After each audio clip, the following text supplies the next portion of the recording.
DX Master, welcome everybody！ 亲爱的现场以及荧幕前的各位观众朋友们，欢迎来到英特尔极限大师杯赛 IEM 13的舞台之上。我是本次的主持人 DX 颠笑大师，再次欢迎各位的光临。 And if there's one man that's hyped up, it's going to be definitely that guy. Welcome to the Intel Extreme Masters Shanghai 2018, or welcome back, I should say, rather. We're about to get these teams seated and ready to go for the single best of 3 of the day. But my goodness, Gambit and B.O.O.T could be a repeat of what we saw earlier this tournament. Only time will tell. But you can see the guy on the stage right there. What do you think about him, Vidal? I love him. I love him. I need him every morning when I wake up. I want that guy to wake me up. Well, wait, that sounds a little off. You want him to be your alarm clock? Is that what you're saying? Yeah, pretty much. And not just that. Woke up Trace. Definitely woke up Trace. Yeah, that actually caught me quite off guard. I had to throw my headset off as it actually scared the hell out of me. Anyway, he's still going at it. I love it. Yeah, we saw DSN there in the front row. Like, if B.O.O.T need to win this event, or like, you know, come close to winning this matchup, they need someone like that right behind them, like yelling at them. Like, if they miss a kill, imagine this guy yelling it right into your ear. That would be incredible. I'm not sure if that would be like be more of a scary proposition or not. Yeah, I mean, I think it's already pretty loud in here. So if you add that complexity on top with the headset behind the team, I don't, in my professional opinion, think it's a formula for success. But you know what? In Counter-Strike, who knows? Like, really anything happens. Anything can happen on this game sometimes. But nonetheless, yes, we are seeing the players walk out here any second, I do believe. Look at this crowd, the crowd now. Yeah, filling up. I'm actually kind of curious to see who's going to get the more support from the crowd. If it's going to be the Singaporean team in B.O.O.T, or if it's going to be Gambit, who have a bigger name, I guess, worldwide. Yeah, I think it would be Gambit, because everyone would obviously know Mr. Dosha, the X-God, right? So, obviously. I mean, here's the thing, that many teams... No, I love this guy. Let's just let him do his thing. Let's let him do his thing. I think...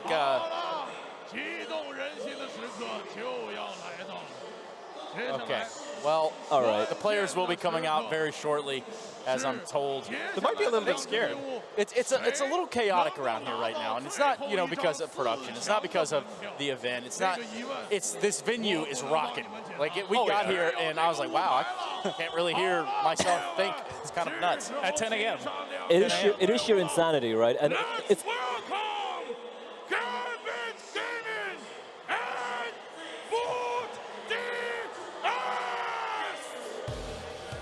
That was the single most epic thing I have seen, and here comes the X-God. You thought it couldn't get any more hype, and there is Doja bringing the ruckus as Gambit take to the stage here at the Intel Extreme Masters 2018. Gambit's geared up, ready to go. B.O.O.T is also going to follow the same trend there as they get geared up in front of their PCs. You know what? Yeah, I mean, that was up there with one of the more hype things I've seen in a while, and perhaps, OJ, you should be careful. Yeah, this is up there with, I'd say this is way better and way cooler than the legendary counterpit guy. Oh, yeah. Put your cans in the air, bravo. But you know what to say, right? The greats study the tapes. So maybe OJ needs to get into the video room. I think OJ probably should get into the video room. However, we do have 2 teams squaring off today. It's going to be Gambit and B.O.O.T, as if you didn't know that already. But now we should probably start to talk about what this best of 3 could entail. And perhaps we reflect on the previous matchup where these guys actually encountered each other early on in the tournament. Yeah, I kind of feel like, considering it's a best of 3, right? Dreamscape do have a pretty decent chance of at least trying to steal a map here. And I'll tell you why. I feel like Gambit, when he saw them play against Greyhound, the way the map videos went was a very default-ish way about going about things. Like, they always go usually for the nuke ban. They went for the nuke ban, and I think we're going to be seeing the nuke ban this time around as well. All the Dreamscape don't play nuke either. I think Gambit are going to be like, just let's play to our strengths. Let's not try anything crazy like letting train through, for example. So I think we're going to ban out nuke. I think Dreamscape just going to go for the usual overpass ban. And then it comes to the pick. Right? I think Gambit might go for the cash pick, or it might go for the Dust 2 or Inferno. It could be any one of these. And Dreamscape have the chance here to pick up train, because I think Dreamscape's train, while Gambit didn't play that great, I think they had enough to at least take that map. So, there is a chance. There's a little chance there. Like, if I had to really kind of nail this one down, I have to say that both these teams are going to want to square off on train right away. That could very well be. And I mean, if you're in Boot's situation, you don't really have that much to go off of. You have no map pool. In terms of like what you've experienced at events like this versus, you know, assumed better opposition, the only positive result you've ever had has been on Train versus Gambit. So it kind of makes sense for you to go back to it. I mean, it's also unfortunate for Dreamscape that 3 of the maps that they play on, 3 of the maps that are pretty decent on, are also maps that Gambit are very, very comfortable on. It's Dust 2, Cash, and Train. Yeah. Although Train, yes, nowadays Gambit have fallen far of the Train, so to speak, but you know what? The way they played yesterday against Greyhound, I think they show up like that on any map. In the entire CSGO map pool that we have, they should still have this in the back pretty comfortably. Yeah, no, that should be enough to overcome the challenge that they have ahead of them. Look at the intensity in that game. Yeah, at least from what we can tell so far. Yeah, Doja, he's locked in. If you didn't know who that guy was, I don't know where you've been for the better part of the last decade. Pretty much. The X-God, no longer the X-Factor. He's on the map, baby. And, well, Boot trying to follow up in that shadow. I mean, it's going to be a tough one to follow. I mean, he is the X-God. Yes, I mean, in terms of personalities and just individual player skill, right? It's hard to really match up with a lot of these guys on the Gambit side for Boot. And I think that's going to be a pretty evident issue. I mean, we have seen some, you know, I guess, glimmers of hope. We've seen Bobasar, the stand-in, playing remarkably well in the first day. He's actually done a very good, I think he's put up a very good showing considering the stand-in. Yeah. And I think if you're any Asian team right now looking for a player to pick up, you know, and he speaks English, by the way, very well. Yeah. So, I mean, people would be keeping an eye on him. He's really impressed me. If he doesn't become a permanent fixture within the Boot lineup, and it could very well right? be. Like, even though he's a stand-in right now and they have Winter as a main 5th player, he's still a Kazakhstani, Kazakhstani studying in Singapore. So, obviously, we know how visa issues can be, especially if you're from the CIS already been region. an issue, right? Multiple times so far. Yeah, absolutely. So, if that's going to be a permanent problem going forward, it kind of makes sense to have a player, you know, 5th player is not going to have any, you know, visa issues. We've seen how it's really hurt Hellraisers with Woxic, but I think this is a much more harder thing altogether. It could be a much harder thing, but also these bans, because it's going to be important for Boot to get some sort of footing here. And like I said, I believe it's going to be a Train to kick it off, and perhaps we see a Nuke. And no, I think we're going to see Cash, Train, and Inferno. I think it's going to be Train, Cash, or Train, Nuke, Cash, probably. Yeah, no. So the problem here for Boot, and this is what you mentioned as well, the fact that they have to ban Overpass. They don't play that map. It's a very good map for Gambit as well. Yeah. That does actually leave Gambit with the chance of actually playing Nuke. It's not a map they go to very often. I mean, I think they've played it once. I think they're definitely still better than Boot on that, and that could be a guaranteed win. Yeah, and I think that's the key. Like, they could play it safer, but they could also go with Nuke as a bit of a. There we go. You know, I guess. A show of dominance, if anything, right? They could have gone with the safe pick, but Nuke being brought out. I'm assuming this is also meaning that Gambit have actually put in some work to it, into the map, and they were one of the teams that earlier on didn't have any sort of restrictions towards playing it. Yeah. So, you know, it's not like it's a completely unfamiliar territory for them either. So I think it's still going to be okay, even though they could have gone a much safer route. I'm a little surprised that they banned out Inferno, though. They could have banned something else, if you ask me. They banned out Inferno pretty consistently early on. They're pretty okay on it. It's not like, you know. This has got to come down to a Cash. It has to be a Cash. There's no way around. It makes sense, though. Like, both teams are okay on Cash. They're pretty comfortable on it. So, yeah, it should be a Cash. I don't see Dreamscape going for, what's the map remaining here? Train? Dust 2. Sorry, yeah, Dust 2. Yeah, they're going to go Cash. It's like I know. I think you did. I think you did, Trace. Might have had an inkling. You sneaky thing, you. Either way, we do have our playground set up here. Train, Nuke, and Cash will be the battlegrounds in which these teams are fighting to stay alive in this tournament. Gambit and Boot. And of course, Gambit coming into this one, dare I say, the heavy favorite. But I don't know. Like I said earlier, you really can't sleep on Boot here in this environment, and perhaps knowing what they're playing for at this moment in time. I'll be very blunt here, right? I don't see Boot taking this, but at least if they can take Train, their map pick, and I think they do have a solid chance of taking it, I think that would count as a win in my opinion in their books, right? I will say this though, if you're going to play devil's advocate and, you know, in the favor of Boot, we have seen teams pick, I guess, niche maps in that sense. I guess Nuke would go into that category of being a bit of a off-brand pick for a lot of teams. That has burnt teams before, and it could do so again for Gambit. They might get off to a rough start where they might have practiced it, but they might not be as well drilled on it as they need to be to actually be able to deal with adversity. If Boot just get off to an easy start, winning pistol, winning first buy round. Here's a funny thing as well. Dreamscape used to play, Bootscape used to play Nuke quite often last year. It was one of the mainstream maps, but they kind of took it out of the equation because most Asian teams used to ban it out all the time. Yeah. And of course, this was the previous roster before they got in, Also a previous version of the map. It's also in the previous version of the map, right? But I have seen him dominate on the map, at least in the Asian scene. Again, it's the Asian scene. Yeah. That's a caveat there. You're playing with a very different tier Pinch the of teams. salt. Yep. Let's take that with a bit of big bag of salt, let's be honest about this. But it's not like they don't know how to go about this map. They have the basics right. For the players who were, I think at one point they were the best team in Asia when it came to Nuke. And, but then again, that's not saying too much, right? But at least the core of that lineup is still here. 4 of those guys, Splashgate, Tommy, Impression, of course, not Moxie. Well, Moxie was the previous player who was playing on that. I think it was whoever it is. Yeah, I think they do stand a chance of doing some damage. You know, they know how to play the map. It can be a little closer affair, but I don't really see them taking the win, especially against Gambit, who, while they don't play this map that often, whenever they played it against a much higher tier of opposition. Get that Red Bull in you there, bud. It's gonna be, it could be a long, bumpy ride here for B.O.O.T. And we're almost ready to get started, but I'm gonna have to entice you right about this moment to go and use hashtag IEM on your favorite social media platform, perhaps even the Twitter one. And maybe you get some Photoshop skills in there, and maybe paint Halvor or Vendetta into a Goodlestall, there we go, into whatever you think a Goodlestall might look like. Yeah, I'm not going to give it away, though. It does have a meaning behind it, but I'm not going to give it away. Oh. Okay. I need to see the Photoshops. Make them work for it. I like that. I like that a lot. I think you can Google it, though, right? I think that's cheating. Yeah, you think people are not going to cheat? They're sitting at home on their phones. I hold Twitch chat to the highest regard in that sense. Pandering to the guys. crowd. Honorable guys. There's a saying, an old, I think it was an ancient Chinese proverb. It's like, if you ain't cheating, you ain't trying.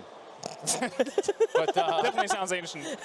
yeah, I think the ain't's in there kind of, yeah. But anyway, you know, I think we've talked about the environment here. We've talked a little bit about, you know, these teams gearing up for this match, but it is actually really loud in here. It is. Like, it is ear-deafening in that sense.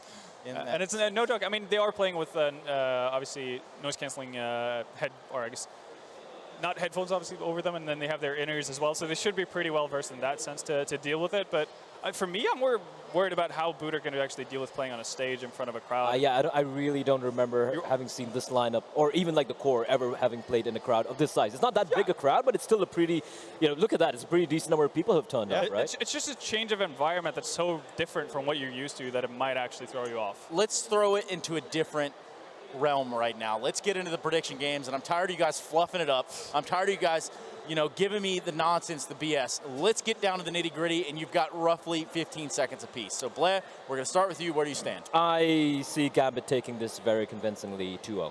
Yeah, no, if you want the blunt answer, it's going to be Gambit. We all like it's the going to blunt be 2-0, answers. and it's going to be a mauling. Okay. It's going to be a mauling. A mauling is a hell of an, I guess that'd be what, an adjective? Description. Either way, we got about 30 seconds at this time. Again, I want to give a shout out to everybody watching at home. I know it is a different time zone for you all around the world, but you're watching the Intel Extreme Masters, and the lineage and the prestige and the legacy that goes along with it is not something that you can bat an eye out. Also, you know, I think within this second, I'm going to take a few shout outs. Sir Illicit and Dry Ice, thanks guys for being there, as well as in this matchup. I'm pretty sure it's got to be a Gambit. It's got to be a Gambit. These guys, they know the nerves, they know the drill, they know the game, and you know what time it is. It's time to get into this matchup, ladies and gentlemen. B.O.O.T. Dreamscape versus Gambit, and it's going to be Harry and Snods to deliver the action. Take it away, guys. We cannot wait to get into this one, and we're not going to have to wait very long. It's B.O.O.T. Dreamscape versus Gambit, and the desk stacked in favor of Gambit. And we can see heading into trade, they've gone ahead, they've invested in that Molotov. That's going to suggest the B play. They go charging in towards the bomb site, but Tommy and Impression, they might have something to say. They might indeed, Harry. 4 versus 3 early on into this matchup here on the map pick for B.O.O.T. Obviously, earlier into the tournament, they won this map 16-12. And now Gambit want redemption. Doubling the manpower is B.O.O.T. as they have the 2-man lead, but how long can they hold on for it? As you say, they're looking for redemption. Doja going to go to make Bunkai red and dead on his path to the redemption. And now tagging up Bulbasaur. There's the stand-in for B.O.O.T. chiming in with a quick frag onto Doja. Mo's left in a 1v2, time's ticking down, and now on the bomb, he has to get a move on Mo. It's all eyes on him, and time working against him now. Gonna arrive just in time, get Splashki off of the bomb. No kit up on Bulbasaur, but I think he might have enough time to grab the defuse here. It's going to be close here, Harry. Comes down to the wire, how good it is. Oh, They didn't fail me there. And that is going to be B.O.O.T finding the round. It's very loud in here. It's quite hard to hear the bomb, I'll be honest with you. It is. Obviously, the atmosphere here at ChinaJoy in Shanghai is going to be adding an extra level of pressure onto the shoulders of the players. Obviously, Gambit, no strangers to the stage environment. Obviously, this time last year, PGL Krakow Major champions. And for B.O.O.T, as Blair said on the desk, he can't even recall the last time he saw this team play on a stage. So how will that be impacting these players going forward into the matchup? B.O.O.T with the 4-man stack towards that B-bomb site, and the pistol was a massive read against Gambit. Maybe a game of cat and mouse and a chess match already beginning to be displayed. Well, yeah, B.O.O.T. This is going to be their shot to get off to a great start here on Train. As you said earlier, a map they beat Gambit on earlier on, and well, they've gone for a light investment over on the side of Gambit. Of course, they did get that bomb down. They're going to be able to get a buy in the next round. But for Gambit, they're taking things slow. The aim of the game here, draw out as much utility as you can from B.O.O.T. Hope they get those rebuys looking forward. You can see they've done a great job of doing that. They've baited out all but one smoke that currently resides over on Tommy. And now that they've done that, they can look to try and make a play. B.O.O.T, the first point of contact, also going to be the first man to fall. It's a Glock to take his head off. And now it's going to be Tommy stepping up next. Ben-Kai going to manage 2 quick frags down towards Ivy. Tommy still yet to be tested, but 3 players about to come walking his way. Mir has retrieved that M4 from B.O.O.T. He's going to fall, and Ben-Kai looking to put up some numbers here as he looks to try and secure this second round for B.O.O.T. Dozier going to be going down there in the end. 2-0 for B.O.O.T, and as you said, Gambit doing a good job there of forcing and drawing out the Molotovs, the flashbangs, the smoke, etc. towards Ali to try their best to keep the money fairly minuscule for B.O.O.T going forward. The only issue is obviously Ben-Kai here with the UMP picking up a double kill. Maybe even a triple as well towards the end, and it was indeed. So going to be paying for the UMP back itself just from the kill bonus as we head into the first buy round here at ChinaJoy IEM Shanghai. AWP for Mo, Galil for Hobbit, but apart from that, 3 AKs across the board here for Gambit. In terms of utility, only 2 smokes left to work with, a minute 40 left on the clock, so an execution may be a hard task here for them. They can fall back, obviously, on their pure individual skill. And speaking of skill, it's going to be needed here towards Ali. Dozier winning the first Angel here into the buy rounds, and that could be foreshadowing what we're going to be witnessing throughout this matchup here. Yeah, Gambit looking like they want to try and play for this B-bomb site. Impression resides here alone. Now, he's been putting up numbers in the past for B.O.O.T, but this time he's going to get toppled very, very quickly. He was the only man who stood between them and this B-bomb site. And Tommy going to get spotted out flanking round. This round looks like it's all said and done. B.O.O.T and Splashkey going to back away. For Gambit, they're going to be picking up their first round early on this T side, and quite crucially going to be keeping a decent number of players alive as well. Yeah, massively important that Splashkey can survive. He has $2,000, which means when he gets the round loss bonus of 1,400, he will have enough to drop over the M4 to an additional player. So that means they will have a 3 rifle setup. Definitely something serviceable they can work around. For Gambit, right call at the right time. Into the first buy round. 1 round before, thanks to the bomb plant there. Utility isn't going to be enough to take map control, take Ali, take Pop Dog, molly up Pop Dog, smoke out, get the execution going towards the B bomb site instead. They fall back on their aim, and thanks to Dozier really getting that kill towards Ali, it draws that second player away from the B site, leaving the anchor alone towards B, and couldn't quite get enough done on his lonesome. And now we head into round number 4. It is the 2-1 advantage, and for B.O.O.T, their cash is on a knife's edge. If they lose this round, we should be seeing Gambit taking a fairly commanding lead going forward into the half. And obviously, if you can break your CT opposition's economy very early into the matchup on your T side, on a map like Train, on a map like Nuke, which is heavily CT-sided, it bodes so well going forward. Yeah, it most certainly does. I mean, you kind of start to get the impression this is where Gambit are going to look to pull ahead. I mean, they are 1 round away from resetting the economy of B.O.O.T, and that's going to be them potentially with an early lead. But that means that this round is massively important to the side of Gambit. B.O.O.T, nice find early on. The big D over towards Ivy does get dropped. That's Dozier, first man to fall. Man advantage now comfortably with B.O.O.T.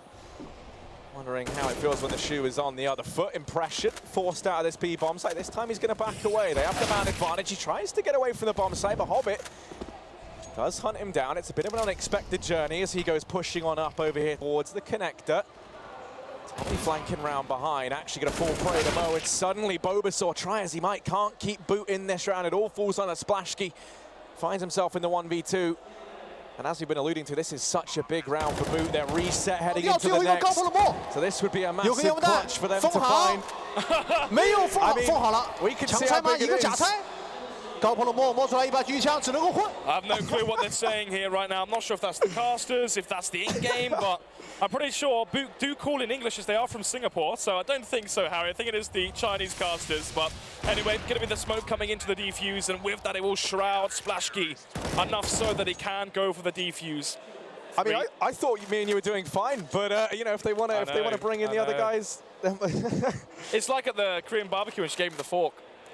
There is, yeah, no, that is like the real BM, isn't it? I know. I saw you with the chopsticks, though. Mate, you were just not good with them. Yeah, I'm not going to pretend like I am. I use them more like a spear, but you know, what can I say? I try, at the very least. Here is going to be a buy from Boot, and considering they win that round, it was by the skin of their teeth, right? Impression's relegated down to the XM10-14, and he's going to be taking that over here towards Brownhalls. Now, obviously, this is pretty decent position for it. He's going to be allowed to get up close, and we've seen this gun start to be popularized by the likes of Oscar. Yeah, exactly, inside of Mouse Sports. So backing away, Impression finding the opener, his first kill of the game as well, and that's going to be a little bit of extra cash in his pocket. It is a situational weapon. Obviously on Nuke, very good towards the A side, but also towards B. Adren, though, able to bring it back into the 4 versus 4, so still an equal affair here as we head into the 5th round. Minute left on the clock here as Hobbit searches for that next frag, trying to take the duel on towards the A site, imprint their own style against Boot, as they feel so confident here. Dozier once again towards Ali. This time he is versus 2. No flashbang from Mo, as he's not going to be relying on the utility this time round, as the peak will come through from Adren instead. More frags from him. As actually the flashbang bait comes through, actually going to be catching Dozier off guard. Impression still the XM10, as you said. Delivering damage, 2 frags with that, $1,800 into the bank. As now we see the man advantage for Boot, the 2 versus 3, and the bomb, not being held. That is a massive kill to find. The Dren might have just made this round possible now for Gambit. It's all even, 2v2 in the afterplant, but that bomb being down, it's now Boot under the pressure, and Adren continuing his reign of terror. Going to go ahead and drop Impression. It falls to the 1v1, and Adren going to be picking up the ace. Makes that look easy as he tramples over Boot there. It's going to be a 2-3 scoreline right now, but on the back of that, Boot aren't going to be looking too good for the buy here. The buy indeed, Harry. As you mentioned in the last round, the fact that Impression won on his lonesome in the 1 versus 2 with the smoke on the bomb versus Mo, their cash hasn't been established yet, which means they have now been reset. And this could be a massive issue going forward, but thankfully they have about, oh wow, actually it's even less money than I anticipated. I thought they had about 3,000 across the board. Instead, they're at the awkward situation when they're on $1,500. They may have to go for a double save here. And if they do, that's going to be so much money for Gambit if they can have clean rounds versus the Eco. Additionally, they should be getting to the lead at 4-3. Yeah, I mean, that's just the story of my life. You know, you think your bank account's fine, you take a look and you know, but tell you what, making the best of a bad situation, going to be B.O.O.T-ds and Bunkai. Splashki even chiming in with another, and it falls back to Adren. This time with Mer, 2 versus 3, but wrapping round from behind is going to be Tommy. They're not ready for this. They're anticipating that everyone's down on that bomb right now. This is a free frag all day long, and it's Adren. He was the hero in the previous round. He's been a consistent hero for Gambit. Now he's got to look to try and do it all once again. 1 versus 3, and bomb down in Ivy, right in the sights of Splashki and Impression. And there's a snake in the grass. There's a thorn in his side. That's going to be Tommy over here towards E-Box. Adren hunting him down, does manage to dispatch of Tommy. Looking at the utility, doesn't have a smoke, doesn't have a flash, nothing to force these players off the angle down towards Ivy, and 35 seconds left on that clock. Time is of the essence. Adren trying to bait out a shot, but with both players holding the angle, there should be no way. There should be no way, but Adren He's going to get it done in the 1v3, and there we go. He digs deep. He's the hero for Gambit. He picks up a third round, and what a way to bring B.O.O.T back down to earth. My goodness. An ace in the last round from Adren to pull forward the reset economically against B.O.O.T. And then versus the Pistols in the 1 versus 3. The former in-game leader. Well, I feel like you can say that about all of Gambit. One of the former in-game leaders of this roster. Mate, there was a time when I was IGL in Gambit, you know, you just got to, they've had everyone give it a go at this point in time. So, round number 7. Once again, it is going to be the Eco coming out from B.O.O.T. We said before that awkward situation where they had about $1,500 left, so even if they save one round, they still couldn't buy. But Benkai on the scalp, at least they have something to work with here. The confidence from the last round to think we can shoot back, we can win the duels versus these players, we can outthink them. Maybe that's just what they needed. As this time, the aggression's going to come towards Team Main, not towards Ali, as Gambit changed their angle of approach. Dozy this time as well towards Ali, still delivering devilish blows against B.O.O.T. Yeah, this should be one of these rounds now that we can just write on off. Gambit looking to try and keep things clean. Scary thing is for B.O.O.T, Impression. He's been someone who time and time again has put up these massive numbers. And, you know, he's kind of been struggling early on here. And then you look over at Gambit, and with Adren playing how he is right now, that's scary. This is like, you know, you think about kind of Adren back at the PGL Major, and he had that fantastic form, right? And I'm not saying, you know, he's quite back at that level, but he's certainly looking good, trying to roll back. I was going to say the years, but the year kind of singular. But, yeah, he's looking great right now. Same for Hobbit as well. It feels like as soon as these players tried their hand at the in-game leader role itself, obviously, Hobbit, then Adren, they tried, and it feels like they've never gone back to that same level before they went into that role. Maybe they sacrificed too much of their own game and they can't get it back. Maybe there is an identity crisis within the roster, and that's why Blade is here standing behind them at their first event with him. Obviously, the connection there from DreamHack Winter 2014 when they made it to the Legends round of 8. Dozier being coached by Blade, so there was respect, mutual respect back there many, many moons ago. And here it is instilled on Train, 4-3. As Gambit now have the lead, but now they are versus the full buys from B.O.O.T. The Singaporeans may have to change their angle of approach here, as so far the individual prowess of mainly just Adren, to be honest, has been too much for them to handle. So what is the adjustment going to be? Well, they try to go aggressive down towards Ivy, and Mir, he's not happy with that. Hasn't been having the most sensational at times slotting into this Gambit roster, but there we go. This time around, he's going to be looking good. Now, they do manage to find Hobbit at the very least. Splash Ski. Looking to try and make a splash of his own in this round. Yeah, I mean, we've seen time and time again, Dozier versus these players that are pushing Ali from B.O.O.T. And both times now it's worked in the favor of Gambit. Dozier winning the first gun round, or the gun duel in the first buy round, and then obviously what we just witnessed there from Mir. The issue is though for B.O.O.T, if you're going to do that push towards Ali, you have to have one player counter flash, the other flash for his teammate, and you flash push the angle. If they had done a flashbang or used any utility, a Molotov early on, something just to throw a span in the works there, that should have been their frags for the taking, as no one from Gambit was playing counter flash. But it's all about the minor details here, and that's going to be the big discrepancy between these two rosters. The small adjustments, the sweet science of Counter-Strike. But 5-3 here, 2-round advantage, and that lead may extend. And you take a look at the glance. When you glance and take a look at the cash from B.O.O.T. Yeah, once again, they're at the short end of the old economic stick. They're looking at Singapore right now over on this CT side. That was good. You know, what can I say? I've been up all night writing down jokes, and they're still terrible. So Splash Ski going to be holding with this AWP over towards B. They're using him as the anchor, and he's going to miss that first shot. That would have been such a critical kill to find. Would have been an early man advantage. Would have deterred this push that we're seeing coming now from Adren, because my God, he's just got buckets of confidence. And he's going to go ahead and start dishing out the paid inside of this B-bomb site. Mainly going to get toppled, but this is where Hobbit looks to come into his own. B.O.O.T, okay, looking to try and play around in the smoke, but oh, that's an awkward situation to be in. Just Tommy left alive. He's going to manage this kill, but instantly traded by Dozier. Gambit, a 6th round. They managed to keep it relatively clean as well. A name to mention is obviously going to be B.O.O.T. At the Asian Minor, he was one of the standout players and stand-in player as well for B.O.O.T. Winter, unable to achieve the visa in time for both the the minor, and obviously here for IEM Shanghai. But it's almost been a blessing in disguise here for B.O.O.T. B.O.O.T comes in, major numbers at the minor, then goes into IEM Shanghai and drops 28 kills versus Gambit on train. However, what happens to B.O.O.T when B.O.O.T isn't leading from the front? If he isn't the one dropping the 25, 30 frag numbers on the scoreboard, is there enough firepower across the board here for B.O.O.T to try and battle against Gambit? Because right now, Adren seems the one who's going to be poised to try and get 30 on the board. But for B.O.O.T, what's going to be the adjustment here? We've seen Gambit get aggressive towards Ali, so they could try AWP it. Obviously for Splashki, he's running towards the backlines now, so that could be a good adjustment. Towards B, they've had success with aggression there towards the B upper halls, but right now it feels like Gambit, once again, is going to get aggressive and impress and imprint their own style. Yeah, it's a joke.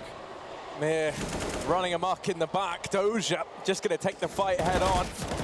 Impression does all he can, but ultimately that's not enough. Splashki does come rotating with the AWP. Maybe if he finds something, then we see them opt to go for this, but it's the same story. The money has run out for B.O.O.T. They've got none of it left, no fuel left in the tank, no money left in the bank. It's all ran dry, and Hobbit's going to Kazakhstan his ground over here towards Ivy. It's just Impression left alive, 15 HP in a dream, looking to hold on to the M4. Impression, as you said, trying to hold on to the M4, but barely even holds on to his dignity right now as it's 7-3. The issue for B.O.O.T here is they're not using utility early on into the round. So far for Gambit, it's been a high-octane style of CS. Yes, if you're playing versus Na'Vi, you will be holding your grenades at the start of the round and saving them for the magical 45-second mark. Versus Gambit right now, they are charging towards Ali, charging out Team Main. They are brute-forcing their way onto the site. You have to be Molotoving towards Olof, Molotoving and HE grenading or flashbanging towards Team Main, smoking Popdog to deny the split through those different avenues. Doing something where they can try their best to halt Gambit at the start and catch them in the crossfire. Yeah, right now B.O.O.T certainly not looking up to task, but as we saw, they were able to take Gambit on this map the last time they met. Admittedly, it's easier to correct mistakes than it is to keep the good times rolling, as it were. But B.O.O.T, we know they have it in them. Obviously, the nerves going to be starting to play into this right now. You know, one of the first times you've really kind of seen them in front of this many people, so that's always going to be on your mind. Then you have B.O.O.T coming in as a stand-in, as good as he's looked.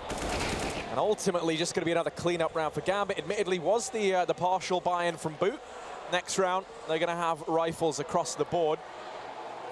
But there is that kind of certain flair we've seen from their strong firepower.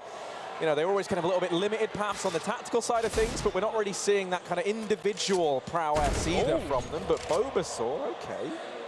He might make things interesting. Not going to win the round, but he's doing damage at the very least. He's also selling himself rather well so far this event, and the last as well. As they sit on the desk, he may be a permanent fifth here for the side of B.O.O.T with the numbers he's been putting into the international lands. However, for B.O.O.T, even if they win the remaining rounds here on their CT side, they still cannot win the half.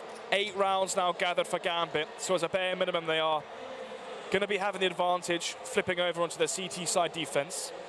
Second pause going to be called here by B.O.O.T as they are on a 5-round deficit as we head into the 12th. And in terms of adjustments, they have $6,000 across the board here, Harry. We have to see early utility usage. They cannot hold on to their grenades early on. HE, the players jumping out of team main. Molotov towards Olof, deny the chance for Dozier, for Hobbit, especially Adren as well, just to charge through Blue Train in towards Sandwich and keep getting these frags towards Green Train, towards Ali, and towards the default site.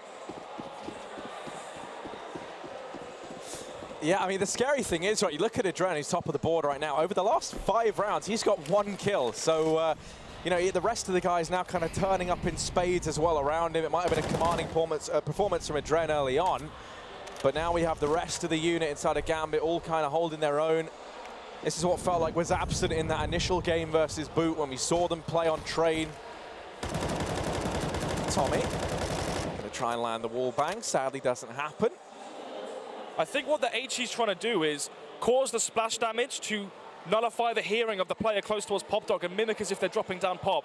I think that's a very good way of faking Pop control just through an HE grenade. Who knows, maybe we could be overthinking this, but let's see. Molotov being dished out by Impression as he is the last line of defense towards the B site alongside B.O.O.T-ds. But a trend coming in from behind as he has the flank on the players here towards the CT side and still able to deal damage. It's now the one-man advantage, both players rotating in via connector. Ben.Kai on the rotation, able to find two Harry. And suddenly out of nowhere, it's all down to Hobbit. Yeah, 1 versus 2. Hobbit tucked away inside of the bomb site. Here's Splashki, knows where one of these players are, and he's going to be working his way into the back line up past Oil. Just catches the timing, and Splashki didn't spot him. So Hobbit in a very good spot, biding his time, biding his tongue, and now it's going to be Hobbit 1v1. Ben.Kai's holding the defuse, but he doesn't have the kit. There's not enough time, and Hobbit pulls off the 1v2, gets the hat-trick, and a 9th round for Gambit on his shoulders alone. Once again, B.O.O.T back down and at the mercy of a weak economy, and that's what we've seen time and time again.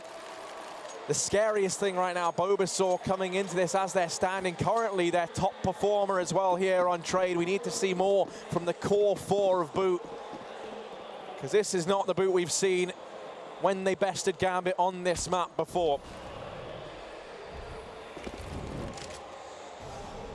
9-3. B.O.O.T now once again onto the quasi-buy. With their round loss bonus at $3,500, they can go for the partial buy with the Kevlar and upgraded pistols, even the Scout as well onto Ben.Kai. They need to be wary here to not overbuy in this situation. They need the Molotovs for the next buy round. So one of the big issues you see constantly with tier 2, tier 3 teams especially, they overbuy in these quasi rounds and then they have the lack of utility, so they almost dig themselves even deeper. But so far here, damage dealt to B.O.O.T down to 1 HP. Impression dead as a corpse as well towards the B site as Frags is coming in left, right, and center for Gambit. But it seems like they are poised here for double digits already. Well, Ben.Kai's going to be able to find one with the Scout at the very least, but damage at this point in time kind of goes off of the radar. They need to be finding rounds, and Gambit poised to secure a 10th. Tommy goes barreling through the smoke, but not going to be winning any awards for Spray of the Year there. Mo finds it pretty easily, and that will be a 10th round now for Gambit. The buy, once again, coming in, but we've seen B.O.O.T trapped in this downward spiral of buying, then losing around, and then having to take an eco, and then buying, and then losing. And, you know, I mean, you look at it pound for pound, and by winning 1 round, Gambit are effectively kind of securing 2 every single time they pick that up. Exactly, like a buy 1, get 1 free. As we head now into the 14th, the penultimate rounds here of this first half at ChinaJoy. And this is what I was hoping for, double orb setup coming out from B.O.O.T. The problem is, though, one of these orbs going towards the B site. If it doesn't find contact early, these orbs are going to be horrific in the afterplan and the retake. But thankfully, Ben.Kai towards Ali will get an advantage here. As Mo loses the duel early on. Splashki flashed off the angle as well towards the B side. And Dren, again, able to worm his way through towards Blue Train. Time and time again, there's a massive lack of vision, a lack of clarity towards Pop Dog and towards Team Main, as once again, Gambit are managing to pull this one back. Over rotation as well from Splashki as he concedes full control towards the B site. And with no smokes, 1 defuse kit and only 1 flashbang as well, this isn't looking too optimistic here, let's say, for B.O.O.T. Well, the rotations have come in, but the issue is Hobbit's gone to bag into himself some kills, and actually Impression going to find it. So now we're 3 versus 2 in the after plant, and Impression, this is what we needed to see from the man. It's all going to fall onto Mir. Latest addition to this Gambit roster, and Impression will dispatch him. It makes it look easy. So single-handedly there in the retake, going to get the job done and haul B.O.O.T through to a 4th round, but still 4-10. That is a bleak scoreline no matter how you look at it. The one silver lining that we could look to is Impression hitting his shots there, getting a bit warmed up, getting a feel for the crowd maybe. Could look now to have a more impactful performance in the second half. 10-4. As Impression with the 3K, as you said, in the retake towards the B bomb site, able to give B.O.O.T a chance, because that will end the reign of Gambit, who had 9 rounds, 1 in a row. So if you're looking at terms of consistency by the numbers, you are definitely going to be putting your money on Gambit to win this one as well. But so far, the aggression not going to be here early on. from the CIS roster. As Mo towards Ali, anticipating a push here from the CTs at this very position. And Harry, he wouldn't be wrong. As slowly but surely Benkai dances. Ooh, with the thought of potentially going for the peak, and actually Mo instead going to be going on top of the dumpster there, potentially lining up smokes towards the A site. That's B.O.O.T-ds, good enough for one. As it goes into the 4 versus 4, this is definitely going to be favoring the T side, as if Benkai doesn't get a kill it towards Ali, he's going to be leaving just Tommy alone all towards the A site. This is horrendous from B.O.O.T. Well, here he is, Big T, going to look to try and hold this down. Effectively going to find himself in a 1v4 right now. He spots out Doja, can't quite find the frag, but he hasn't gone down. He's been able to keep things even at the very least. And when he goes blow for blow, Doja does win that out. But keep your eye on Benkai. He's the man that could make all the difference. The only thing is, as this flank takes time to come in, Gambit starts to get the read that maybe someone's in the back, but Mo not ready for this. Benkai going to manage the first. Doja turns back round and gets the trade. And now the frags flying left and right, the bomb ticking down. Time is of the essence for B.O.O.T. That Molotov going to force Hobbit to take the fight versus Tommy, and Tommy wins it. So now it's Mir, left in the clutch, and once again he will be falling short, but is there enough time to grab this defuse? It's just by the skin of their teeth. B.O.O.T. find a 5th round. So at the very end, they're able to chain 2 together. Twice now, they've had these rounds with minimal seconds, or half a second if that, left on the bomb timer. The pistol round on the last one as well. How fitting it was the first and last round. They were saved with the skin of their teeth. And they're going to need more miracles if they want a chance of coming back into this game and having a resurgence in the second half, because right now it all reads Gambit. Yeah, you can't spell miracles without Mir. He can look to step on up. We're going to be heading back with the second half after a quick break.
B.O.O.T. are treading water right now, struggling to keep afloat. Gambit up 10-5 at the end of the first half here on Train. And And well, with a strong lead behind them moving into their CT side, Gambit look poised to take this. The pistol round now becomes a necessity if B.O.O.T want to manage to stay in this first map. A 10-5 scoreline is scary enough. But to do it on your terrorist side of train as well before you flipped over to the CT side favored defense. My goodness, B.O.O.T have quite the feat here if they're going to bring this one back to their favor. Oh my goodness, Mo here with some aggression. Actually going to be dropped over the CZ by Hobbit. Has armor to back it up. We've seen Simple with the highlight here already in a very similar situation, but this time he's only good enough for one as the main real assault goes down towards the A site from B.O.O.T. Yeah, that bomb looking like it might go down. Mo actually falls as well, pushing up from the pop dog, but a quick shot from Hobbit from his little hidey hole, and the bomb dropped out into the waiting arms of a Dren. There we go. They mop up everybody in the blink of an eye. And Gambit going to be shutting down B.O.O.T in the pistol round to kickstart this second half. At this point in time now for B.O.O.T, things start to look dire. The aggression towards the B site there from Gambit, catching B.O.O.T off guard. Not only does Mo get the first frag, but he opens up Pop Dog for Hobbit as well. They both push towards B. They have the additional angle of attack on towards Team Main, which just surrounds B.O.O.T all on towards the A site. They're being shot from Connected, they're being shot from Ali, they're being shot from Pop Dog as well, and they have nowhere to hide. And with that, 11-5 reads the score, and as pistols go 1 for 1, so it really goes to show in terms of buy rounds how dominant Gambit really was in that last half. And this round already not off to the best of starts. A Dren finding that initial frag. One thing I am liking from B.O.O.T, they haven't invested too heavily in this round. They're understanding, you know, the importance, the utility on this T side. We're going to see them take the hit in this round. No armor on any of these guys. You'll notice just Eagles, a couple of PT-50s here and there. Oh. Benkai's going to land that nice shot out onto Mo. But this now means they're going to have that much more to work with when they go for their buy in round 19. Of course, they didn't get that bomb down. And that can make all the difference. Dozier here, position towards the B side. Just going to be spotting for a B push. As he does, the Molotov will be thrown out. And this should cause a rotation from Gambit, which it will. That's going to be a Dren coming in to watch his heaven. Dozier can play calm, poised, and hold towards lower. As Splashki will go for the peak. He will be building the confidence, and actually with that HE grenade, it may just tatter it all away.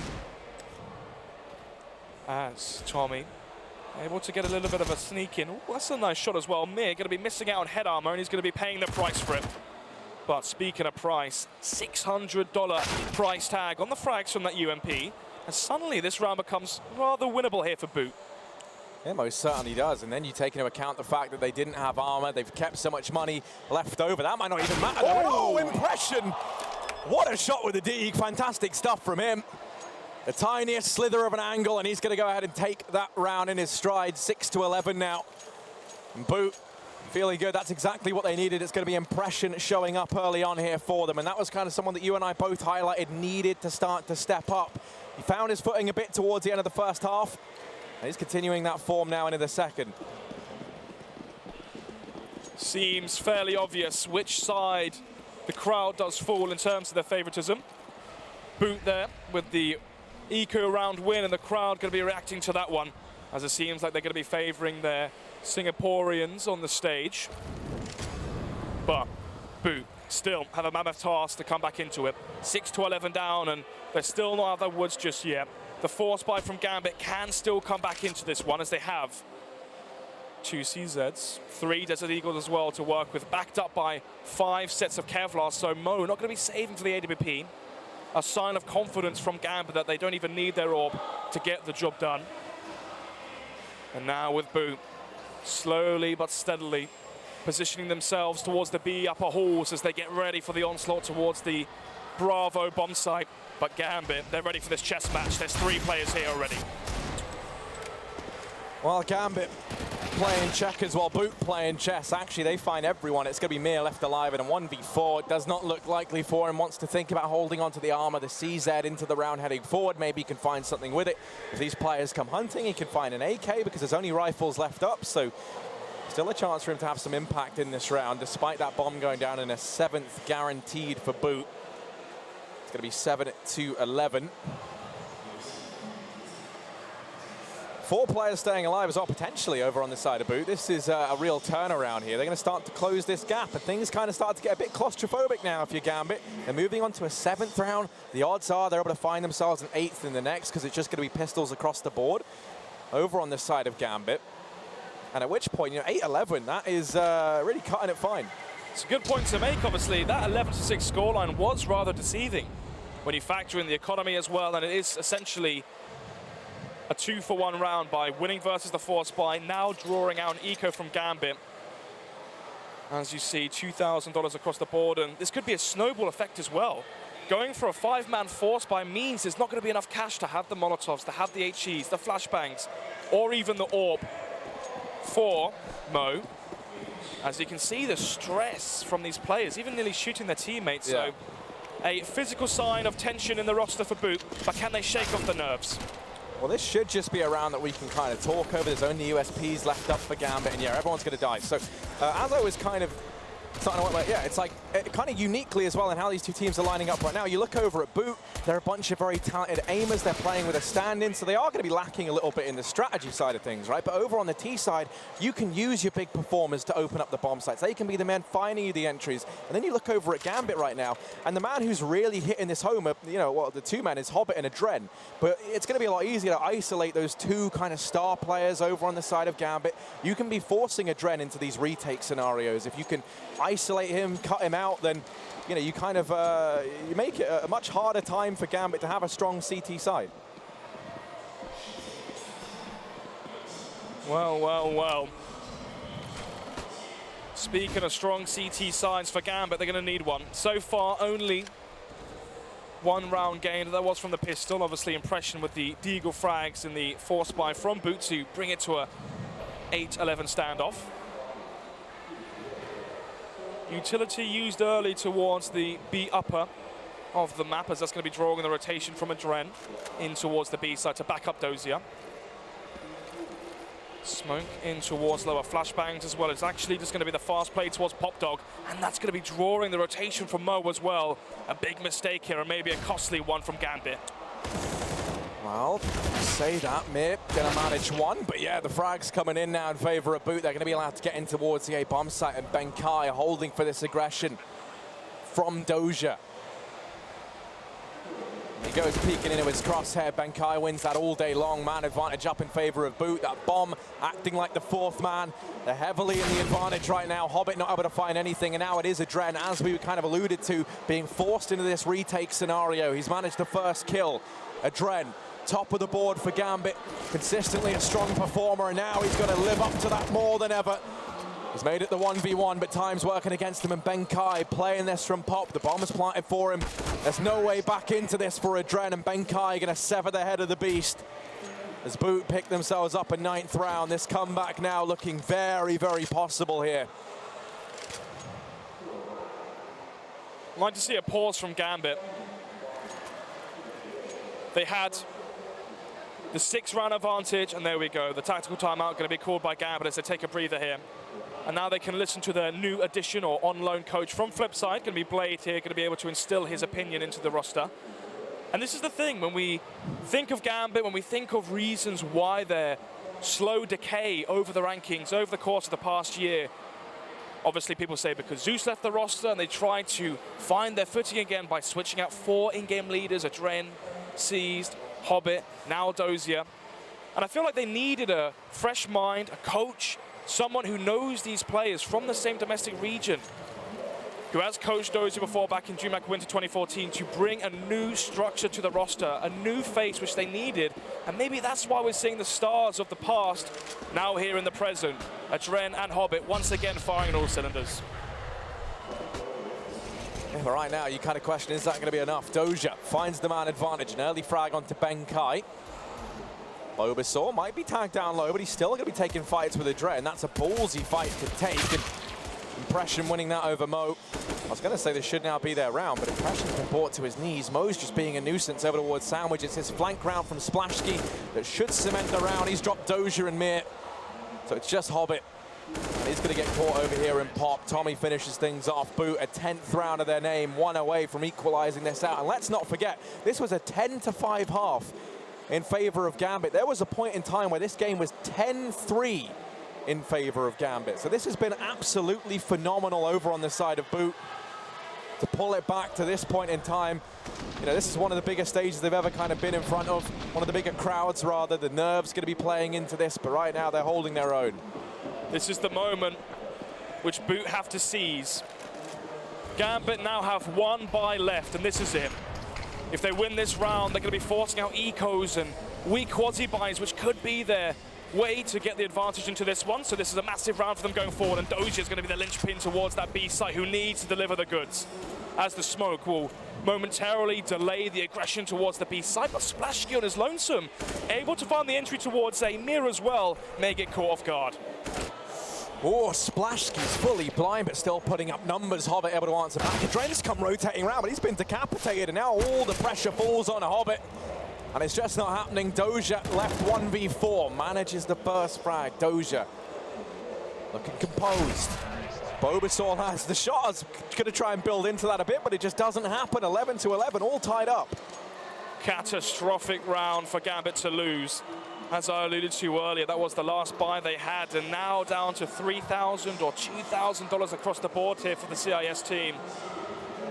They may have to take this round of the chin and concede the lead, which is something they would have never imagined going through their heads, as at one time they were looking at the 10-3 advantage on their terrorist side as well of Train. So B.O.O.T.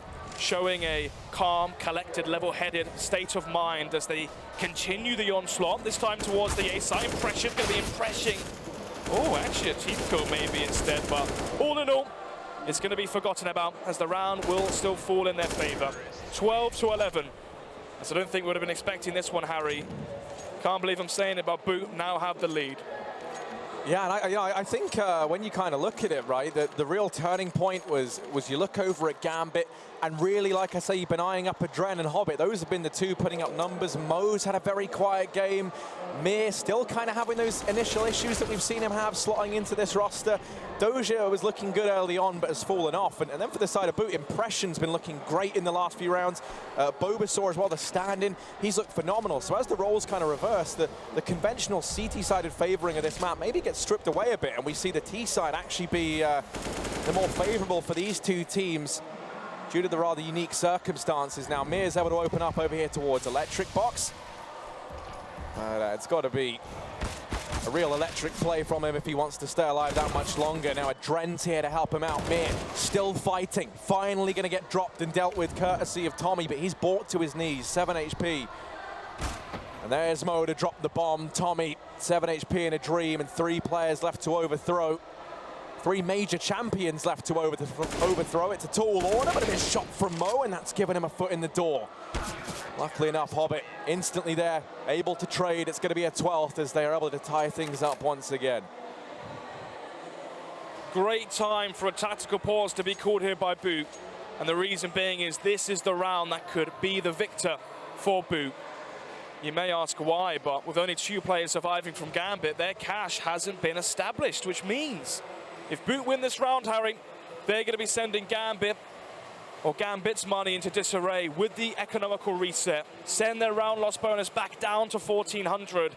And with that win, they could easily get to a 14-12, 15-12 scoreline potentially. So, do the major champions still have the nerve to keep themselves poised? As for their buy, 2 defuse kits, full utility across the board, but a big lack of a scoped weapon. As the man on your screens here, Mo, going to be wielding the rifle, which means, again, we could be seeing some CT aggression here. Maybe a main control, maybe alley control, fast pop control, as we head into this one. It seems like Gambit are going to be calling for a more passive approach into this round, anticipating some aggression once again from B.O.O.T., as they have been doing something towards a main. Okay. And you can see the physical frustration from Hobbit as he gets shot through the smoke. 5 versus 4. As now Doja may have to gamble the stack towards the A site, as they are man down and even more vulnerable than ever. Yeah, and they know the implications of this round. As you kind of alluded to, they'll be ecoing into the next, and that there puts B.O.O.T. on the finish line for map number 1. So this is such a crucial moment now for Gambit. They're going to start to rotate Adren round. Decides against it. He's going to head back towards A. This leaves Doja alone. Inside of this B-bomb site, one man and one man only is all that stands between these boot forces as they look to try and brute force their way into this B-bomb site. Doja, what are you made of? Smoke's come raining in. He's going to get cut off, and he just has to hang back for the time being. Tommy's gone aggressive, pushing up towards Connector. 4 versus 5, and you could argue for the safe here for Gambit. Backline control in favor of B.O.O.T. 2-man advantage now as well, just to add to the numbers that are all stacked in favor of the Singaporeans, as Bobasaur will be the one fitting to find the last frag, as he's nowhere near the bottom of that scoreboard. 23 kills for him, as it seems like deja vu on train from the first day here at IEM Shanghai, when he had the 28 kills on train versus Gambit, fittingly when they won 16-12, and we could be seeing lightning strike twice. Yeah, we certainly could. I mean, at this point in time, the money's run out for Gambit. Things are looking dire, and you kind of look up at the screen over on the side of B.O.O.T. It smiles all round, and it's frustration over on the side of Gambit. Of course, we already saw B.O.O.T. best Gambit on this map earlier on at this event. And now to have deja vu, have these sort of flashbacks to that. It's been a commanding performance, rather, from Bobasaur, Impression, and Ben-Kai, but for the most part, a team effort over on the side of B.O.O.T. and Gambit. That's what they've been lacking. It's Adren and Hobbit still top of the board. Mir, Mo, and Doja not really living up to the hype just yet. They have to take the eco. This is them almost conceding this round. Unless something goes disastrously wrong, B.O.O.T. should be securing a 14th, and that's going to put them on the finish line. Thanks to our observer as well for pointing it back at home. You can see the economic reset on paper there. 2 players surviving from Gambit when they won, and now onto the eco. At least they get 1 frag for their name, Mir with the USP headshot and the final body shot onto Ben-Kai. But apart from that, the B site in their domain, no armor, no utility, just the AK for Hobbit, and he may as well just save it. And the issue is as well, the reason why I said it could be 15-12, Harry, is look at the cash here for Mir. Only on 1750. He's going to be receiving a $1,900 round loss bonus for this round, so he's going to have $3,500. He cannot afford an M4. No, he most certainly cannot. This is a dire straits now for Gambit. Mir's going to try and make something happen. Yeah, that extra kill actually is has pretty significant implications, Adren. There we go, finally able to find that, but still a 14th round for B.O.O.T. This is absolutely unreal from them. Once again, take into account, at one point in time, this was 10-3 in favor of Gambit. That means B.O.O.T. hauling this back. They win 11 out of the last 13 rounds. They're looking phenomenal right now. Quite frustrating to see Hobbit actually go for that retake with this saved AK. He had $3,500, and look at his buy here, an MP9. He had an AK in his hands, and he still went for the retake. He forfeited that weapon, which could have meant a 5-rifle buy here, at least, for Gambit if they wanted to deduct from the utility. As instead, he has gone for the Molotov, Smoke, and MP9. Mo as well going to be wielding the Scout. So, for Gambit, a must-win round with a very bleak buy, and one which definitely B.O.O.T. can exploit. Tommy now pushing in slowly. Spots the head, but doesn't quite pull the trigger fast enough. Dozier with the first entry for Gambit going forward, and still the lifeline here for Gambit if they want a chance, but goes back for more. The second duel going to be won as well here, Harry, as frags across the map as well as Adren brings it into an even more favorable position. Yeah, and this is such a massive round for Gambit. If they manage to not only finding the round, but they need to keep it clean. We need to see them keep 4, ideally 5 players alive. You need all the money you can get. We saw they pick up that 1 round a few rounds ago, only 2 players surviving. They're instantly reset, and a reset here is almost a guaranteed victory for B.O.O.T. So any frag that Impression and Splashkey can find is such a massive difference maker. And Impression right now, he's making things expensive. He might be tagged down to 1 HP. But it's not about winning the round, it's about doing the damage. They're playing the long game. They're looking to dominate the economy and get into the heads of Gambit. Splashkey's come rotating in. They're going to start to aggress on out now. 2 players here. Gambit needs to keep these guys alive, and Splashkey will fall. So they managed to keep 4 up.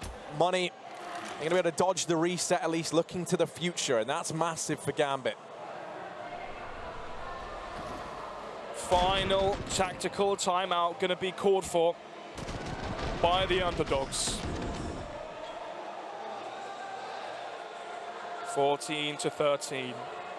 One round separates these two teams, and for B.O.O.T, not going to be too worried as of yet. They still have 9,000 in the bank for Bulbasaur, Tommy, Splashski as well, so cash isn't going to be their main paranoia. Instead, it's going to be trying to get over the hurdle of closing out this matchup. This is a big issue for many inexperienced teams. Going over the final hurdle, closing out these close matchups versus the veterans of Gambit. Do they have the mental fortitude and the iron will to get to 16? Still going to be favoring Gambit here, just off the back of experience alone on the stage. Yeah, I'm not sure I can get behind that, you know. I mean, we've agreed on a lot. Win it? I think B.O.O.T take this. The money is the problem right now for Gambit. It still is. They've had to invest a lot. They've gone ahead and bought this AWP out as well. They've had to rebuy so much utility, but luckily enough, Mo is going to make that AWP work. He finds the opening kill, and it's on to Splashski. That's a big scalp to find. He's been opening up a few of these rounds for B.O.O.T. So a 4 versus 5 now in favor of Gambit. And as things stand, it is still that money that's the problem. They need to once again find a round win here. They need to keep things clean if they want to dodge that reset, because money's still yet to be an issue for B.O.O.T over on that T side. Look at the paranoia here from B.O.O.T across the map. They're so scared to make a play. And it shows. No one going towards Ali, no one going towards team main. Complete vacancy towards Popdog as well with a minute left on the clock. They don't even own B upper right now, Harry. I'm telling you, the experience is almost tangible here between these two teams, and I think it's going to be their downfall. But let's see if they can still win the Angels, still fight back as the push comes in towards Pop. The Dren whips the opening shot, going to correct quickly, but Benkai is able to trade. He goes running through that Molotov, and impression there to help him out. Hobbit burns him out in the fire and flames, and now he has to try and make a stand. The remaining 2 players of B.O.O.T pushing in towards this A bomb site. Keep your eye on Doja on this Rat Brown as well. He could do all the damage in the world. Impression spots out Hobbit, toying around on the ladder. Mo's been brought down earlier on in the round, if you remember, with that exchange versus Splashski. So now into a 2-on-2, and this is where we get into the nitty-gritty. This is where the victors of this game could very well be decided, at least this first map. The bomb goes down for B.O.O.T. It's going to get planted. Over towards the Ivy position, Doja. Slowly but surely aggressing in. He's going to lose Mo, and now it all falls onto the back of the X-God. He has to be exactly that. There's the first frag out to Bulbasaur. Into the 1v1 he goes, but time is ticking down. Time's his biggest enemy right now, and Impression playing this perfectly, tucked away, and Impression's going to land the shot. 15-13. That's them arriving at map point, and on the back of that round, they've reset Gambit's economy. It's a 4-spy here for Gambit. They're in dire straits. They've got to dig deep now. They have to muster together whatever they can in terms of a buy. Well, well, well. Gambit always having the advantage in that round in terms of manpower. They had the 2-man lead. In terms of map control, they had everything. Ali, B upper control. Popdog as well with 50 seconds left on the clock. Hobbit getting caught on the ladder towards heaven is unforgivable. And with that, that might be the 16th round for B.O.O.T as they come charging in towards the B site. It's all down to X-God. Doja lies in wait, and he's going to go pouncing out now. Into the moors they go, and Doja flicking back and forth, going to take the fight versus Splashski, but Splashski wins it. Trades going left and right, and it's Benkai. High and dry over towards A. Gambit having time to retrieve the weapons inside of this B bomb site. Minute and 15 left, plenty of time for them to get in positions to keep an eye on this bomb, but also equally so, plenty of time for Benkai to work his way into an unknown angle. They're wary that someone could be over here towards CT, but there's so many angles to keep an eye on. You can see Mo flipping his attention between the two. This is a tall order though for Benkai. Creeping on forward, he spots the barrel of Hobbit. He knows the whereabouts of one of these players now. Timing's everything here. He's just going to look away from Connector, and that might be his undoing, but no, Mo's looking the wrong way. Benkai does the damage. He's found one. Hobbit's able to trade, and he's going to keep the dream alive for Gambit. 14-15. Overtime very much on the cards as the money now for B.O.O.T starts to get called into question as well.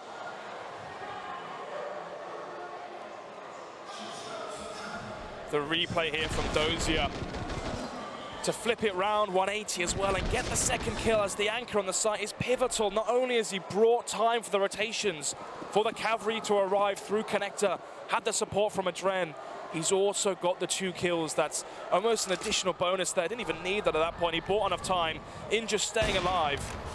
So now into the 30th round, the championship round, the round which really determines the boys from men, as Tommy, a man in himself, goes for the first play. Going to be getting the first frag, but Mir trades it back.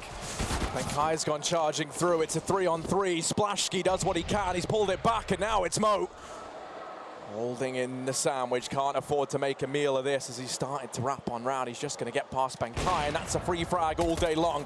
He's managed the first. Bulbasaur gets dropped, and Mo and Dozier together, they pulled this one through to overtime. That's going to be 15-15 as we head on through to OT.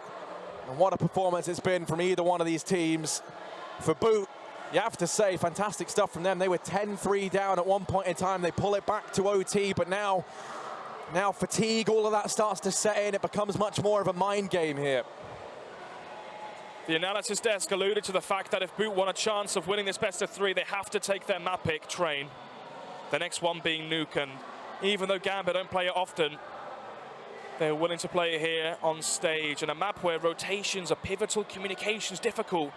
If you can try and cause panic against your opposition on Nuke, on the stage, the first time we see them in this environment, it definitely could be Gambit's for the taking.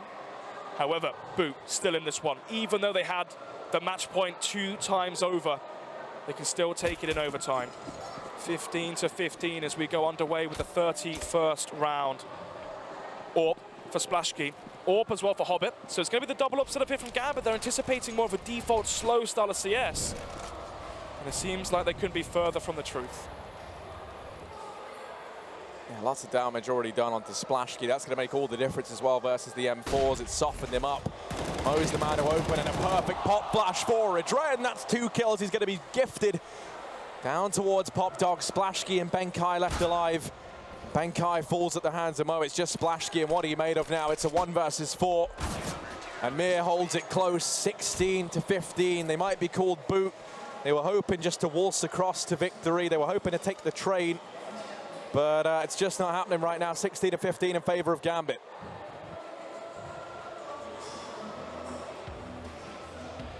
Well, well, well. What a great experience here for B.O.O.T. Typically, when they come into the international events, they're there on the bottom seed. IEM Sydney, Pro League finals. They have the bottom seed coming from Southeast Asia. They go versus your Astralis, your FaZe. They get blown out early on into the tournament. And at an event like this is pivotal for them to gain the valuable XP. And speaking of XP, Splashki is going to gain a couple as he gets the frag onto Hobbit towards the B upper halls, and that's going to be opening up and wedging open the B bomb site momentarily, but in the nick of time, Dozier is there as he rotates in. So a smoke now towards B lower. He's going to be slowing down the pace of the round. The big issue here for Gambit is they still don't know where B.O.O.T. are. There's no push towards Ali, there's no A main control, but it feels like Mir's going to rotate on the whim. And so far, his inclination will be correct. Yeah, this is a battle of the 5 armies where the Hobbit is not present. Oof, that was good. Inside of this B bomb site, it's Mir and Dozier to now pick up the pieces and charging on in down through the ramp. We saw Dozier have a fantastic hold here just rounds ago to help force his game through to OT. This time he's only good for 1. We're into a 3-on-3. That bomb about to go down. It's going to get planted for ramp and for uppers. Impression takes the aggression down here towards the connector. He's been spotted out. They know his whereabouts. They know that a man is playing close. Impression doing a great job, though, of soaking up so much time, forcing them to have to try and contend with him, try and go blow for blow. And it's going to be Mir to win the fight. Immediately, Mo then finds Bulbasaur and Benkai. While he's good for 1, that's going to be at him. All said and done at Gambit, 17-15. They pick up their 2nd round in OT. 17-15, as you alluded to. Gambit struggling on their CT sides. This 4 bodes very well for them when they switch over to the terrorist side, where they're able to gain 10 rounds, and that's without the pistol as well. So 10 full buy rounds they won. Extremely impressive feat there. So for B.O.O.T, this is a must-win round. And what have they got to do to show for it? AWP for Splashki once again hasn't had the major impact we've been looking for. But Benkai as well towards the top end of the scoreboard. 24 kills for him. As Splashki waits in the Molotov, and he will be rewarded for his patience. 5 versus 3 with a 2-man advantage. It should be the 16th for B.O.O.T. But we've seen the individual prowess and plays from Gambit constantly bringing these rounds back in their favor. Yeah, I mean, for B.O.O.T, they were still expecting a lot more. You think about how much better their T side was. Adren might not even allow them to find a 16th. Splashki's able to answer back, but damage being done left and right. It's Doja and Adren. Adren over in Pop, and Doja taking a very lengthy flank. This is going to take some precious time, but it does mean he's in position to dispatch of Bulbasaur, currently residing over here towards main. He's got no clue. Just pushes on out, so the timing going to get the better of Doja right now. Time half tick down on that bomb. So be sure to bear that in mind. Doja's feeling the heat, feeling the pressure, but he's now going to bring the heat and bring the pain onto Bulbasaur. Time ticking down, flash goes high. B.O.O.T, a chance at a 16th might get stripped away from them here as Doja and Adren. It was a 2-on-4, now 2v2. Times tick low. Impression finds that frag, but Doja lands the shot. Not going to happen. The bomb's going to go off regardless.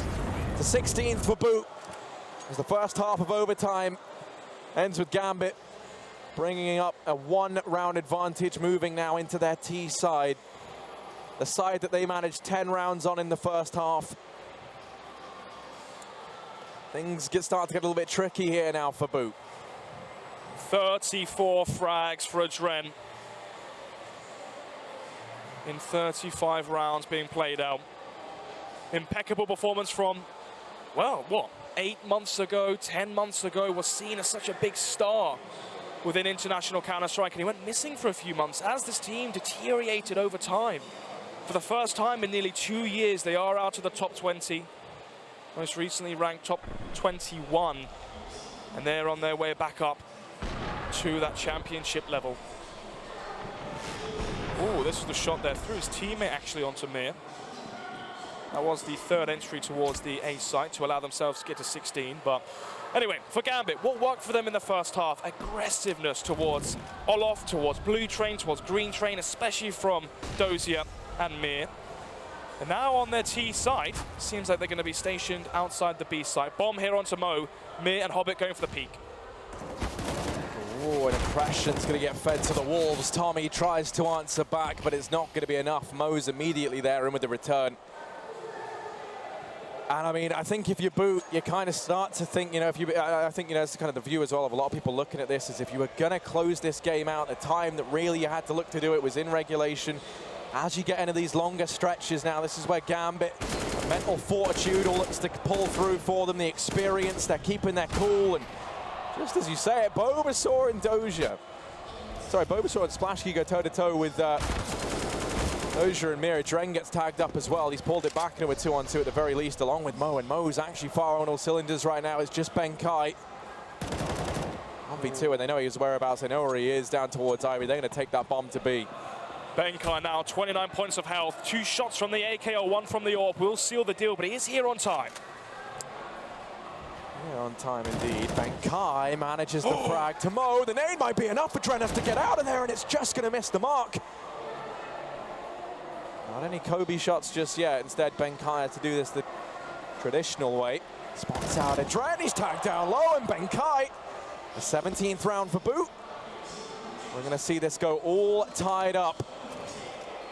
They win the first round in the second half of OT. Let's not forget that magic number that we are going to be looking for is 19 rounds. It's 18 to guarantee another overtime at the very least.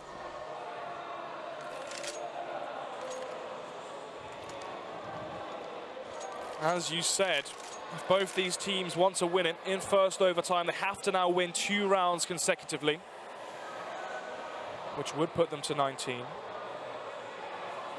But for B.O.O.T, so far looking good. Their star players are warming up. Impression 24 frags, Bulbasaur again 27, Benkai 26, so their firepower trio is comfortable, hot and ready for whatever Gambit's got to throw at them. And Gambit, maybe they're not going to be feeling as confident as they were in the first half to go for those rushes towards Team A, which was so effective. B.O.O.T looked like D's in headlights at that point towards the A site. The issue is now that veteran confidence has been seeped out of them by losing so many rounds on their CT side. I don't think we're going to be seeing the same Gambit as we did from the first half. However, a 2-1-2 setup here from the Gambit default. 2 towards Ali as they take that control, but Benkai should be having something to say about that momentarily. Oh, cheeky little boost between Doja and Mo. Doesn't lead to much. In the meantime, B.O.O.T-ds gonna get found by Adren. Benkai hears the footsteps away, and he might catch the timing. This is gonna be the equalizer, surely, as he does manage to dispatch of Doja. We're back into a 4-on-4, and Gambit, 50 seconds left on the clock. They still have time to work with, but you take a look at the utility here. They've thrown out all they've got, and they had one smoke to try and render the player over towards connector useless. Benkai, that means he's given free reign, but Hobbit gonna start to reel in the leash. It falls to Splashki from on the bomb train to get the job done. He's good for one, but that will be it. Bomb goes down, Mir hauling his team back into this round. Splashki immediately with the trade, back into the 2-on-2. Time working against B.O.O.T. Gambit started to try and rotate Mo towards Ivy, instead plays for main. Tommy wins that fight, and now it's Mo left to try and clutch this out. It's just not happening, and Tommy, there's the frag. An 18th round. It's actually going to be B.O.O.T. to arrive at map point here, 18-17. They need one more round. They've at least guaranteed another overtime. B.O.O.T. saw there, obviously, thanks to our writer there on the screen. Obviously played for B.O.O.T. at the minor, the Asian minor, only a few weeks ago. Can't look at that stat too much because they played versus VG Flash and then they played versus Renegade, so they played a couple of maps, but the issue was only versus 2 teams and 2 very different teams in terms of the contrast in their caliber. Renegades obviously winning the Asian minor and VG Flash going out rock bottom. So, for B.O.O.T., he's put up numbers versus a plethora of teams so far. But can he continue that form going forward? Right now, still on 27 frags. Benkai going to be matching him at 27 as well.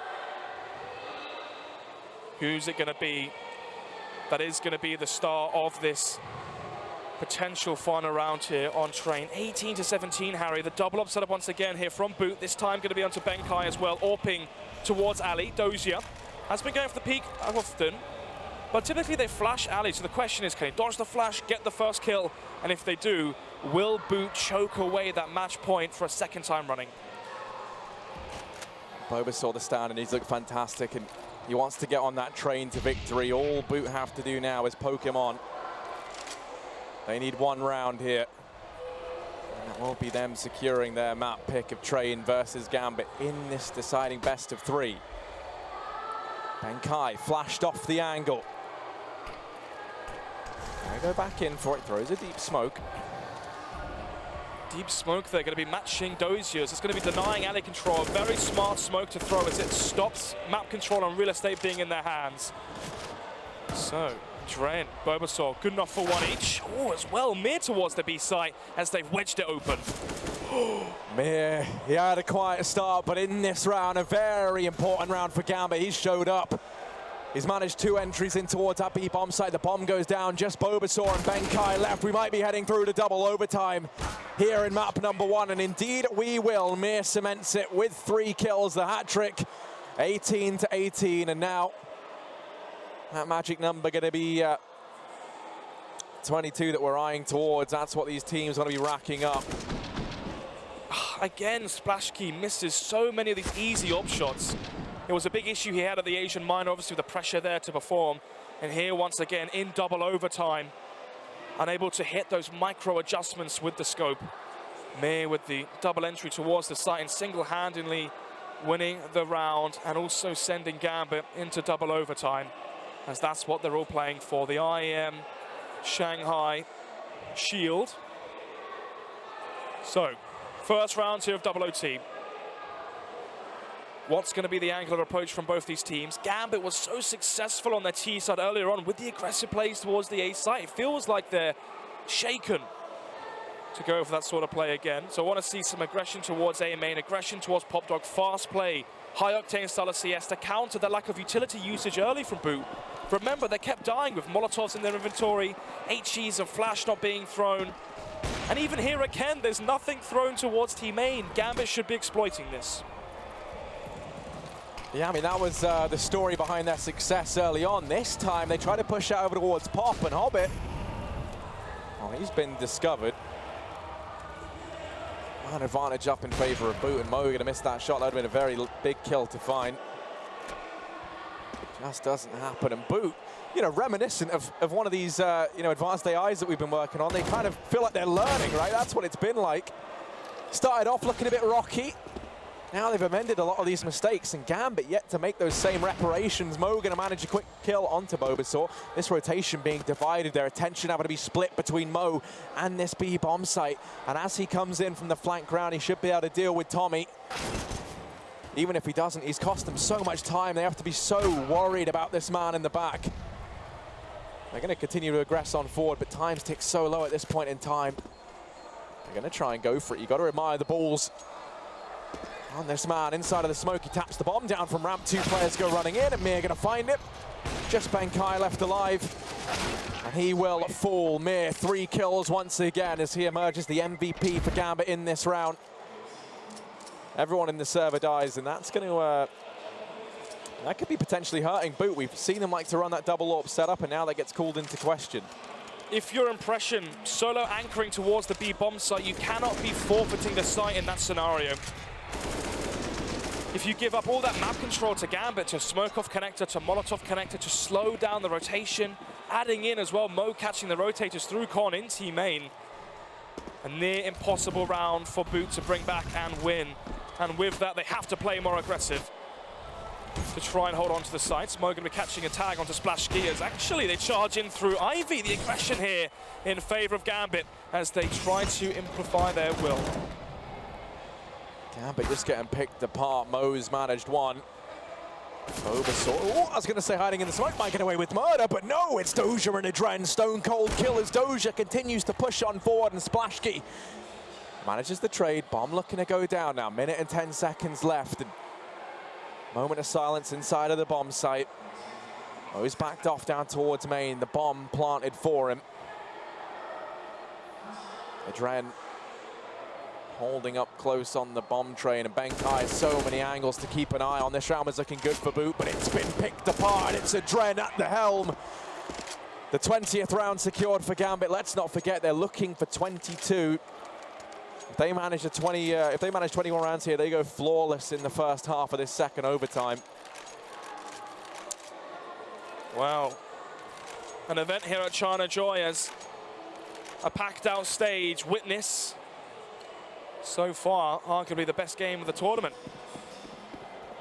Final round of the first half of overtime number 2. 20-18. Splashkey this time no longer going towards B. This time going to be opening towards Ali. See if he can catch Mo or Dozier in the crossfire or the transition towards Ali. Mo going to be spotting out the shoulder there, so he's going to be holding that right side angle.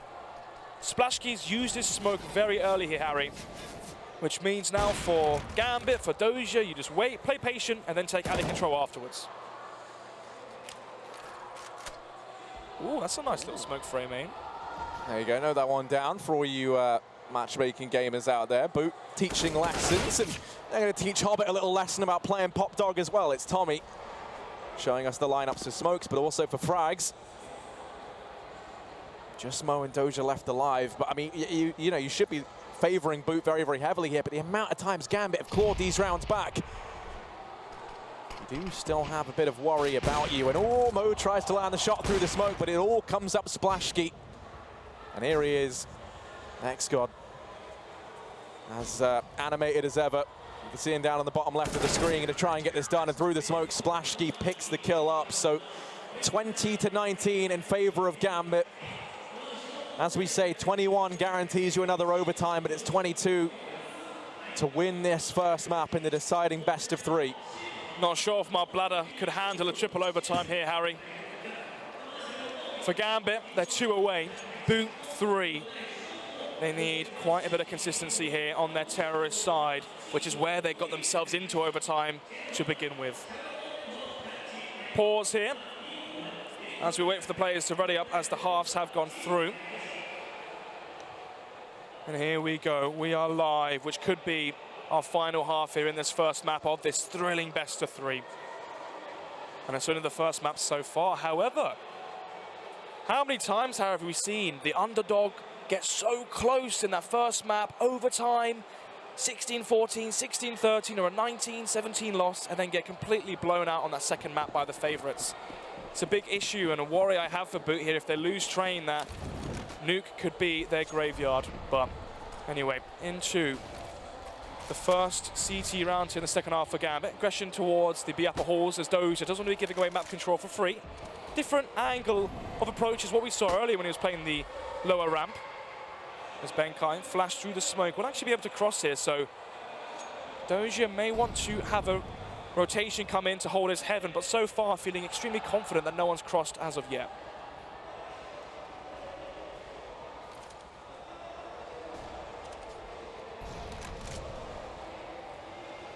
Well, over here towards Ivy. 3 players grouped up. B.O.O.T-ds looking to head out through main. And it's old Benkai over towards B, looking to be the Skywalker and come in from the upper position, the bomb. Rotating around. They might try splitting through CT here in towards that B bomb site.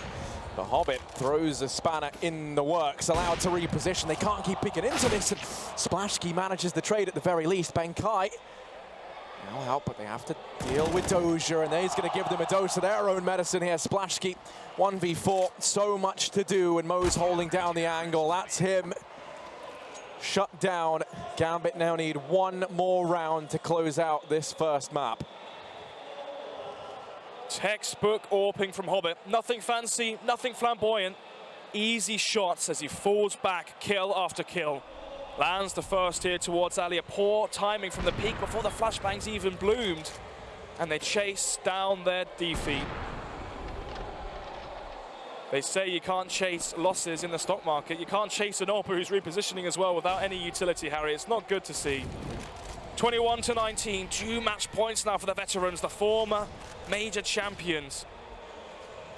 As Doja once again playing towards the ramp here on the B bomb. Sun's going to be Mo actually to open things up towards A main. Splashkey going to be losing that duel against Mo once again. Yeah, and I mean, you like talking stocks and shares right now. I mean, Mo's looking like a bull in a China shop. Maybe a bull in a Singapore shop.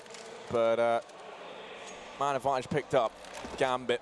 This could be their round. This could be the round that finally sees them close out train. They get that revenge from when B.O.O.T bested them on it earlier on at this very event.